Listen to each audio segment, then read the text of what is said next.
Salamu alaikum. Bwana Yesu asifiwe.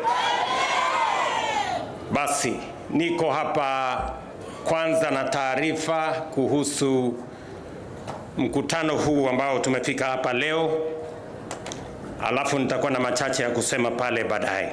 Distinguished ladies and gentlemen, this morning we gather to launch a service that will significantly transform how people move in and out of the coastal city of Mombasa. The Mombasa Commuter Rail Service is a timely, vital solution to some of the city's most pressing challenges. For far too long, passengers commuting between the Mombasa Central Business District and the Standard Gauge Railway SGR terminus at Miritini have endured congestion, delays, and the burden of unreliable road traffic. With this new service, journeys will be faster, safer, and more predictable. It will cut commuter time between Mombasa and the SGR terminal, reduce road gridlocks, lower accidents and costs, and provide residents and visitors with a modern, affordable, and reliable transport and travel option.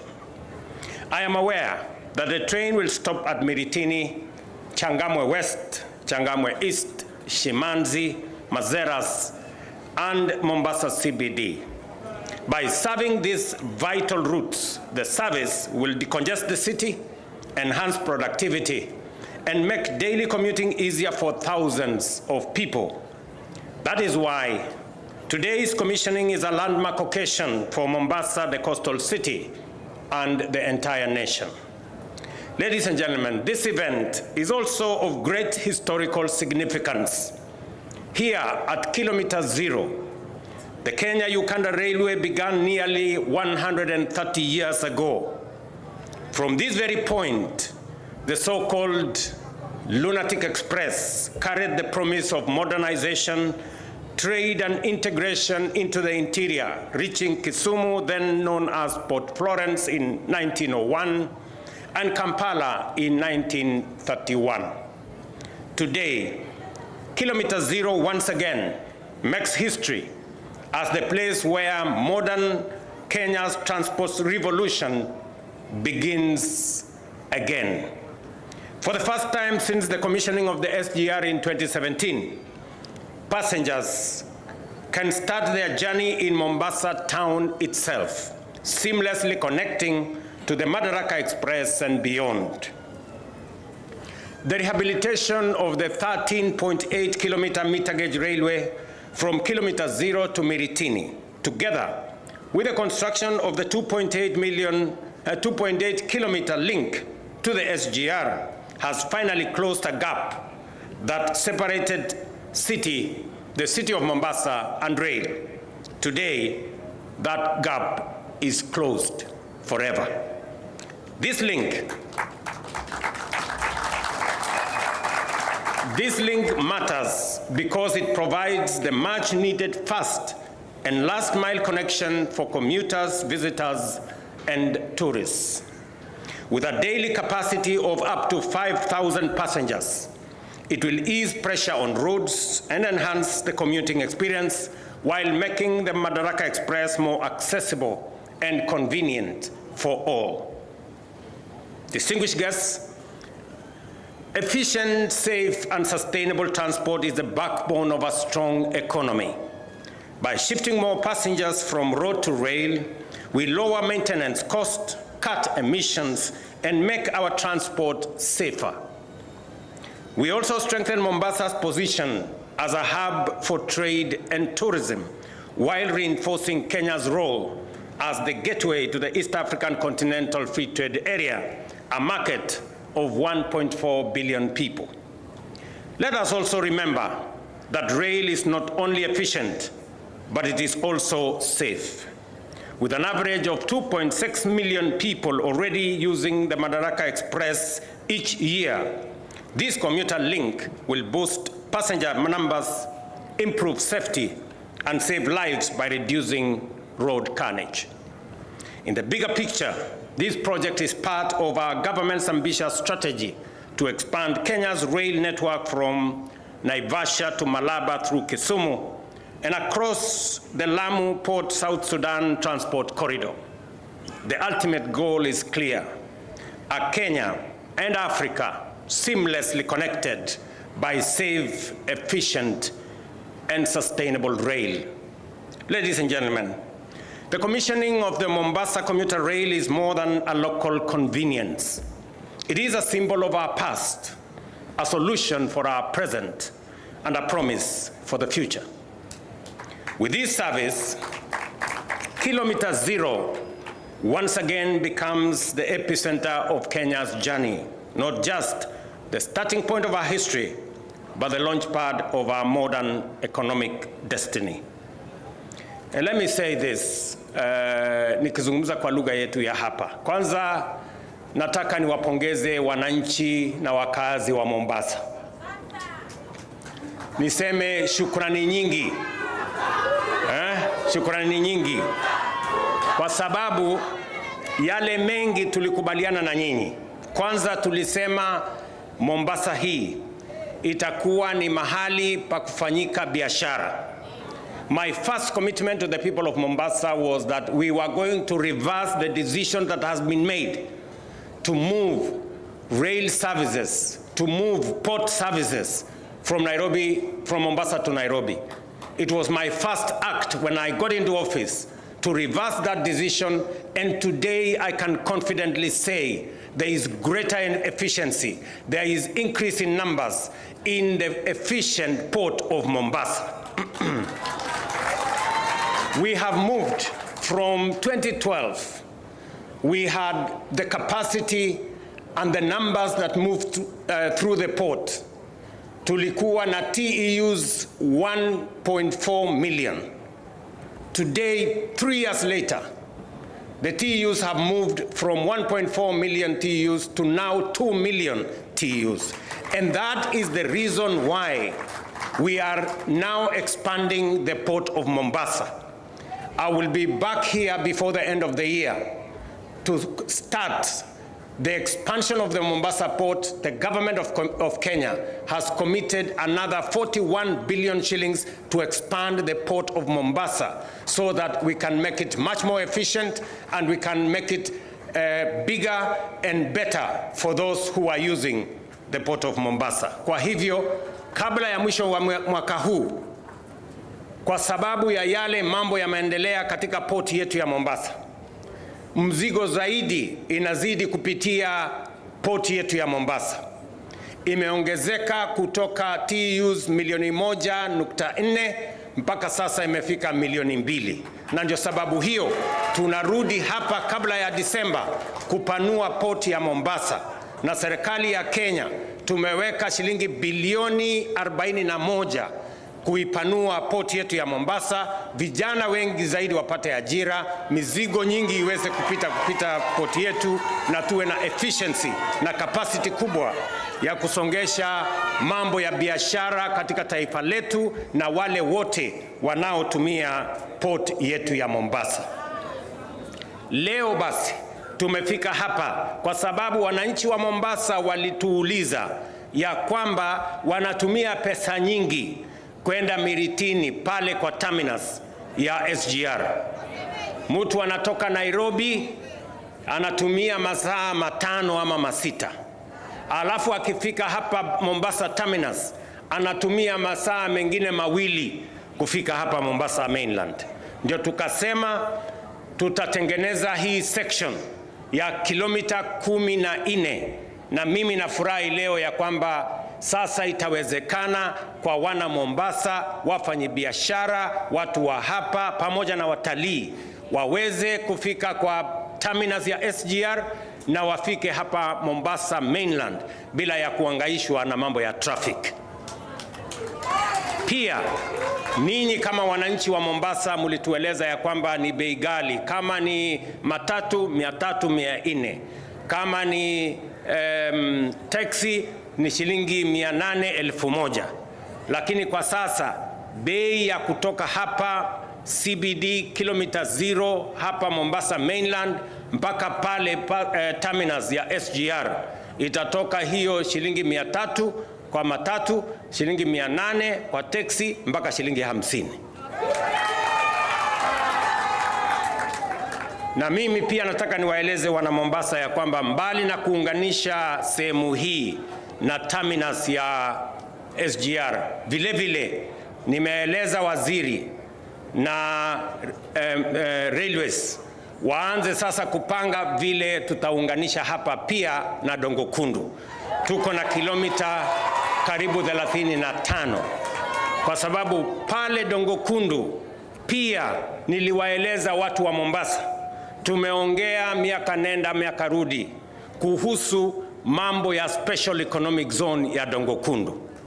Lakini jana nilikuwa na ndugu zetu waegezaji, watu wa Afri-Exim Bank, kampuni ya Arise. Tumeanza jana kule Vipingo, na sasa tuko na pesa shilingi milioni 500 dola ya Marekani, ama shilingi bilioni 65 za Kenya, kutengeneza special economic zone ya Vipingo, kutengeneza special economic zone ya Dongo Kundu, na kutengeneza special economic zone ya kule Mombasa. That is just for matters infrastructure. We are going to invest more with our friends as we make the port of Mombasa much more efficient, as we make the county of Kilifi, Mombasa, Lamu, and the entire Coast Province a source of serious economic activity, so that we can employ more young people, create more wealth, drive our economy, and elevate our country to new status. Kwa hivyo mimi nitarudi hapa mambo mawili kabla ya Disemba. Nitarudi hapa kwa mambo ya Dongo Kundu, kuja kuanzisha rasmi ujenzi wa special economic zone ya Dongo Kundu, na nitakuja hapa ili tuweze kupanua port yetu ya Mombasa. Kwa sababu ndugu zangu, watu wa Mombasa, Kenya haiwezi kubadilishwa kwa maneno matupu, ama kwa matusi, ama hekaya za abunuasi. Kenya itabadilishwa kwa miradi na mipango ya maendeleo bwana. SGR hii mnayoona hapa leo, tumefikisha hapa CBD reli ili kupunguza msongamano wa magari, kurahisisha usafiri na kupunguza gharama kwa wananchi kusafiri kutoka Changamwe, Miritini, Mazeras, kule Shimanzi, all the way mpaka wafike hapa CBD. That is the kind of efficiency we want to create in our economy, because that is how we are going to move this country to the next level in matters development. Vile vile, mbali na mambo ya reli, mbali na mambo ya Dongo Kundu, vile vile tuko na barabara nyingi ambazo tunatengeneza hapa Mombasa. Mombasa is among the counties, aside from what we are doing in Kilifi and Kwale, it is among the counties we are investing heavy on matters infrastructure. Nyinyi mnajua barabara hii ya kutoka hapa Mombasa mainland kwenda mpaka Jomvu pale tumefikisha hapo, imekamilika. Sasa tunaendesha ile kutoka Jomvu mpaka Maseras. The commitment I want to make to you is that we have committed enough resources. Tumeweka pesa ya kutosha kukamilisha section ya kutoka Jomvu mpaka kule Mazeras ama Mariakani. Vile vile mnajua tulijenga ile barabara ya kutoka Miritini mpaka Mwache, na tukajenga ile barabara ya kutoka Mteza mpaka Kibundani. Sasa pale sections ambazo zimebakia mwaka huu tumeweka pesa kwa budget yetu shilingi bilioni 4.7. 4.7 billion shillings have been committed to complete and to work on the roads in Mombasa County. Nyinyi mnaona ile kazi inaendelea kutoka hapo Nyali Bridge kwenda mpaka Mtwapa. Mumeiona hamjaiona? Kutoka Mtwapa tunaweka pale daraja mpya, na kazi ya kujenga hiyo daraja imeanza. Vile vile kutoka Mtwapa mpaka kwa Kashengo tumetengeneza dual carriageway, na kutoka kule kwa Kashengo tunaisukuma mpaka itafika Kilifi yenyewe kupanua ile barabara, kwa sababu pale katika Vipingo special economic zone pale tunajenga hiyo special economic zone in the next 2 years it will be ready, na tunataka iwe inaweza kuajiri vijana ya zaidi ya 30,000, kwa sababu ni kazi yetu kama Wakenya kupanga vile vijana wetu watapangiwa ajira, ndio tuweze kuzalisha uchumi, tuweze kuondoa umaskini, Kenya iweze kusonga mbele. Mombasa hoye! Mombasa hoye! Na mimi nataka vile vile niwaeleze bana, katika harakati hii yote ambayo tunafanya, vile vile tunataka tuhakikishe ya kwamba wakati tunasonga mbele hatuachi wananchi wetu nyuma, na ndio sababu tuko na mfumo mpya wa mambo ya afya. Na mimi nataka nimshukuru gavana wenu na kaunti ya Mombasa. Pale nyuma mambo ya matibabu yalikuwa ni kama ni starehe ya wale watu wako na uwezo na matajiri kulipa. Safari hii tumesema vile katiba ya Kenya inavyosema, afya sio starehe tena ya matajiri, sio haki ya wale wako na uwezo na pesa. Afya ni haki ya kila Mkenya, hata yule wa chini. Ijumaa hii tutakuwa tunawalipia wale watu ambao hawana uwezo wa kulipa mambo ya afya. Serikali ya Kenya, vile niliwaeleza, tutaanza kuwalipia kuanzia Ijumaa hii, ndio kila Mkenya aweze kwenda hospitali, atibiwe, aende nyumbani bila ya kulizwa pesa, aziuze mali yake, aziuze ploti yake, aziuze shamba yake, aziuze ng'ombe yake, aende nyumbani, kwa sababu sote mbele ya katiba ya Kenya sisi wote ni sawa. Na nasema hapa Mombasa ndio county number 1 kwa mambo ya afya. Hii Mombasa County, kwa wale wa Kenya milioni 27 waliojisajili, watu wa hapa Mombasa ni karibu 800. Nasema pongezi watu wa Mombasa. Na tumekubaliana na kaunti zetu zote ya kwamba mwananchi akienda hospitalini atibiwe, apatiwe dawa, adungwe sindano kama ni wakudungwa sindano, lakini aende nyumbani bila ya kuulizwa pesa yoyote, kwa sababu serikali ya Kenya imetoa pesa ya kuhakikisha kwamba kila mwananchi anashughulikiwa. Na kama kuna hospitali inalipisha wananchi, tunataka tuelezwe, ndio tujukue wale ambao wanafanya kazi hiyo, tuwapeleke jela. Mombasa ni sawa si sawa bwana? Ni sawa si sawa? Pia tulikubaliana na nyinyi ya kwamba katika mpango wetu huu na katika kule kupanga ajira ya vijana, vile vile tulikubaliana ya kwamba tutapanga mambo ya physical development of infrastructure.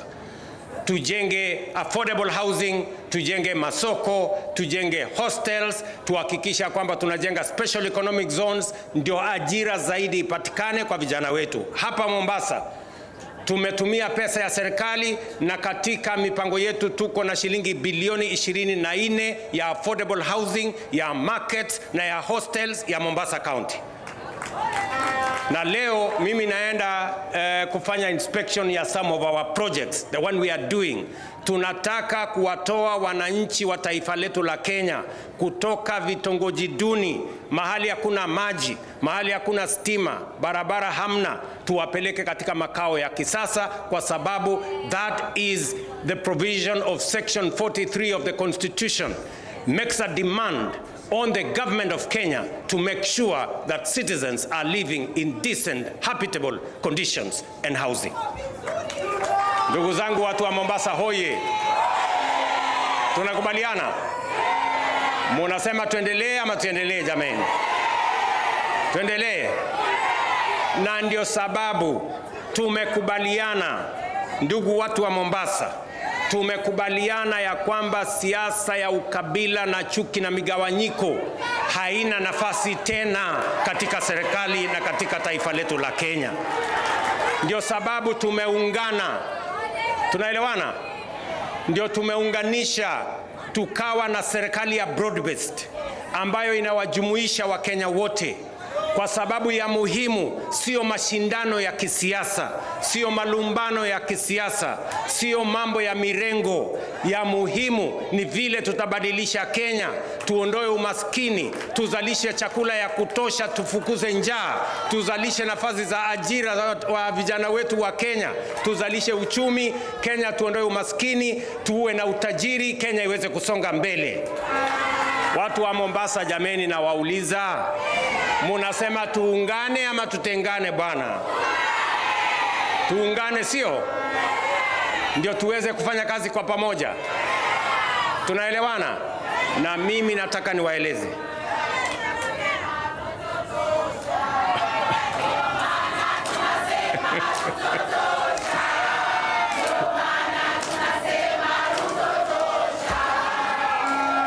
Sikizeni my friends. Sikizeni. Kuna wale hawana imani na taifa letu. Kuna wachache ambao hawana imani na taifa letu. Hawana imani na uwezo wetu. Hawana imani na mipango yetu. Mimi ninawaeleza wale, please, mtupatie nafasi. Wacheni mambo ya kutukana na kudharau taifa letu. Hatuna taifa lingine, na hii taifa letu la Kenya, tukifanya kazi kwa pamoja, tunaweza kuondoa taifa letu la Kenya kutoka kwa yale mipango ya third world. Tunaweza kuisukuma nchi hii, wakati tukiishi hivi tukiwa hai, tuipeleke mpaka first world, kwa sababu inawezekana. Wengine wamefanya, Kenya inawezekana, na tutaifanya tukiungana pamoja. Mombasa hoye! Mombasa hoye! And I want to say, when I am in this beautiful old city of Mombasa, that as citizens of this country, we must believe in ourselves. We must believe in our country. We must believe in our ability.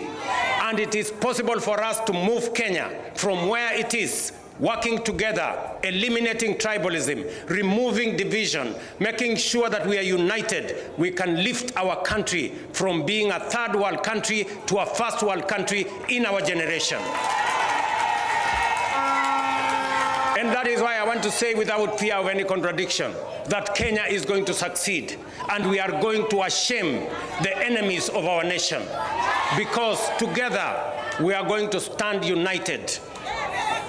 Our transformation in the food security sector is happening.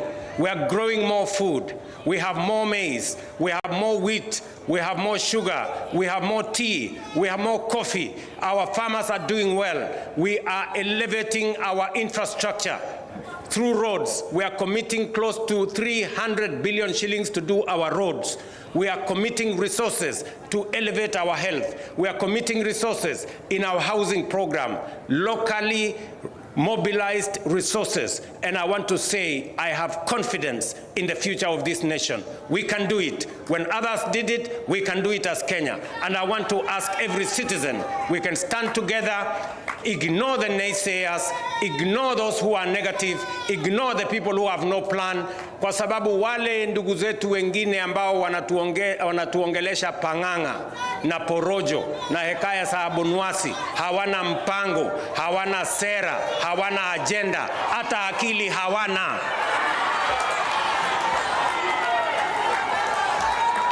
Ndugu Mombasa hoye! And with those remarks, I am proud to declare the Mombasa Commuter Rail Service open for operation. Thank you very much.